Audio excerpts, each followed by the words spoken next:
Confiscating the land. Originally, land in the vast public domain had cost to be sold in an orderly way to provide revenue for the federal government. By 1946, this policy had been reversed. The public domain had been converted into a mammoth land management system, administered and policed from Washington, and was being enlarged through condemnation and purchase from private and state owners. Today, the federal bureaucracy owns more land than the total land area of 25 European nations.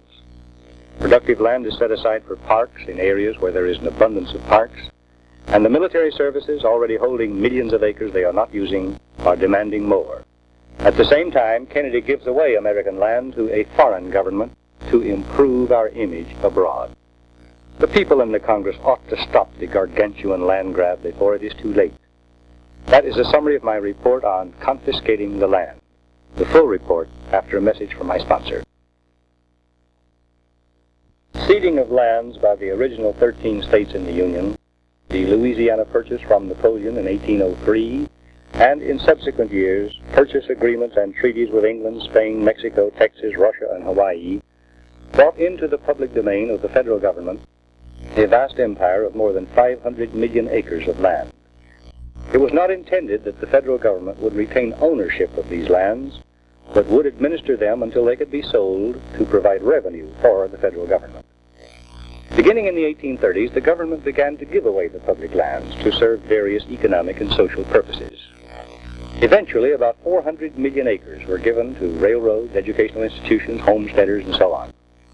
Another change in policy became apparent in the late 1920s. Instead of disposing of the public lands so that they could be developed by private individuals under the political authority of state and local governments, the federal bureaucracy began holding on to the public domain, converting it into a mammoth land management system administered and policed from Washington. In the 1940s, the federal bureaucracy began increasing its domain, accumulating more land through condemnation and purchase from private and state owners. Today, the federal government owns and controls a domain of almost 1,000 million acres, which is more than the combined land area of 25 European nations. But the land hunger of the bureaucracy is still keen. Note some recent cases. More than half of the land area in Michigan's 36 northern counties is in state and federal ownership. Michigan has 6 1/3 million acres in state and federal forests, over 46,000 acres of lakes, with 308 miles of publicly owned shoreline, 61 state game areas, and 785 public fishing areas. But in January 1961, U.S. Representative John Dingell introduced a bill which would authorize the federal government to seize 26,000 acres for the Sleeping Bear Dunes National Recreation Area in northwest Michigan. In June 1961, the 2 United States senators from Michigan introduced a bill to authorize federal seizure of 77,000 acres. But the Secretary of the Interior said he wanted 92,000 acres for Sleeping Bear. The bill pending in the Senate would permit some farmers and other citizens to retain ownership of some private property inside the proposed park, but would authorize such tight and total federal control over use and development that private owners would hardly be anything more than unpaid custodians for the federal government. Agricultural production, trade, and local and state tax revenues now flowing from private ownership would vanish. And Sleeping Bear, instead of being a beautiful, productive region for the work and recreation of free citizens, would become a tax-consuming portion of the public domain, regulated by clerks and officials in Washington. The sinister aspect, important to all Americans, is indicated by comments of United States Senator Millward Simpson. Senator Simpson, formerly governor of Wyoming, was on hand to witness a few years ago creation of the Grand Teton National Park in Wyoming. Commenting on the proposed Sleeping Bear scheme, Senator Simpson said, quote, "They built the Coney Island in the world's most beautiful country. They'll do it here. The power-hungry bureaucrats have no great love for Mother Nature. They want only one thing, more and more property, your property and mine, and they don't care how they get it." End quote. The armed forces are also engaged in land grabbing and empire building. In 1958, the military services already possessed 29 million acres of land and were demanding 6 million acres more, although at the time the services were holding 6.5 million acres, which they admitted they no longer needed, and they were spending $21 million a year to maintain installations which were no longer in use or needed, but which covered 1 million acres of land. Air Force officials admitting that 40% of their bombing and gunnery ranges were in excess of current and long-range requirements were still clamoring for more land. The Air Force has a bombing range 135 miles long and 50 miles wide near Las Vegas. Air Force officials reluctantly admitted that they could let the Navy have 2/3 of this range. But Navy officials refused. They were trying to seize private lands for their own empire in northern Nevada, where there were millions of dollars worth of operating, mining, and ranching properties. Nevada citizens fought the Navy land grab for 3 years, finally effecting a compromise. The Navy got only 700,000 acres of northern Nevada for a bombing range it did not need.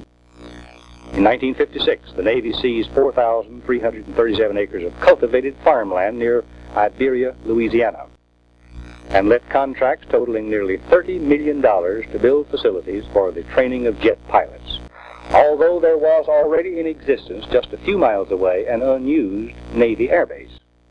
In 1957, the Navy, deciding that the new jet base needed a target practice area, mapped out a tract 40 miles long and 20 miles wide along the Gulf of Mexico, containing 3 wildlife sanctuaries, 8 oil and gas fields, 7 communities, 3 valuable fishing grounds, thousands of acres of rice and trapping lands, miles of new trunk highways, and a section of the intracoastal canal.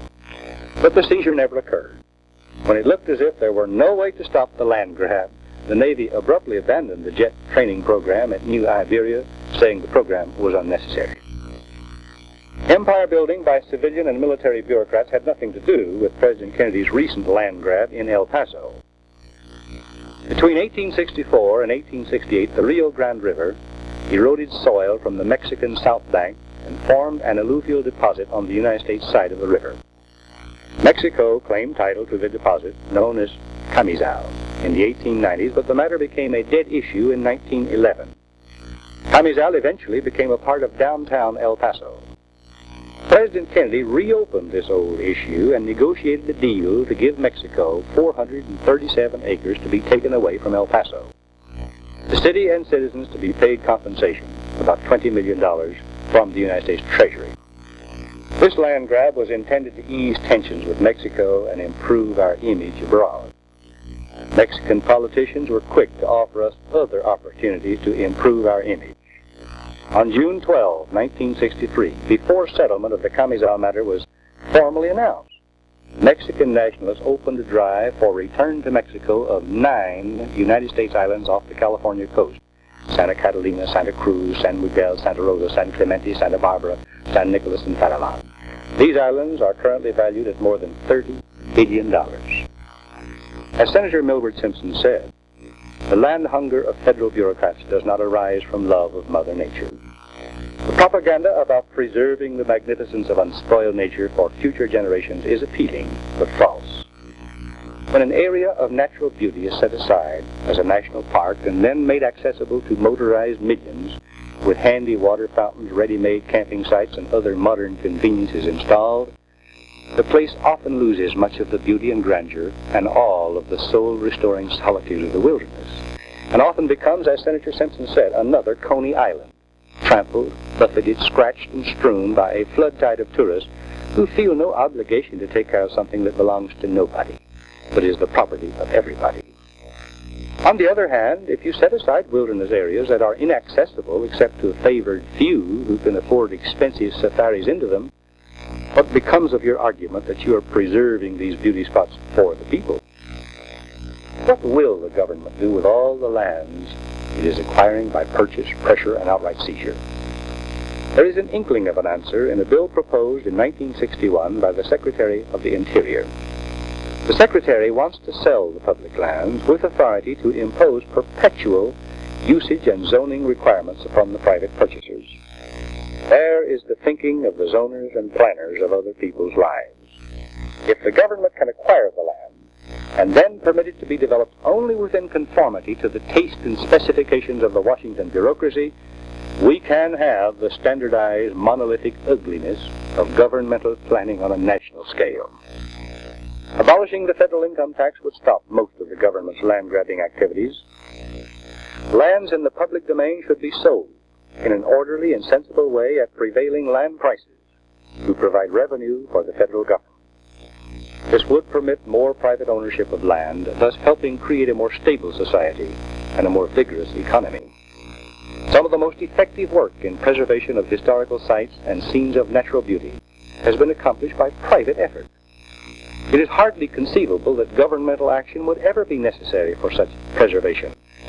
But if it ever should be, the responsibility should rest with state and local governments. There is no valid reason why bureaucrats in Washington could plan and control parks and other recreational areas for the people. There are many reasons why such power should not be concentrated in Washington. The most important reason being that the concentration of economic and political power in Washington is a prerequisite step toward destruction of our constitutional free enterprise system. Today, the federal government owns a vast empire of public lands, held in domain under the control of the federal bureaucracy. The system has grown to such monumental proportions that it is almost beyond human comprehension. If we continue to let this gargantuan land grab go on, eventually, the bureaucrats in Washington will be in charge of all development. Goodbye. God bless you. For a printed copy of this broadcast, send 25 cents to Dan Smoot, Dallas 14, Texas, and ask for 415, Confiscating the Land. 6 copies, $1.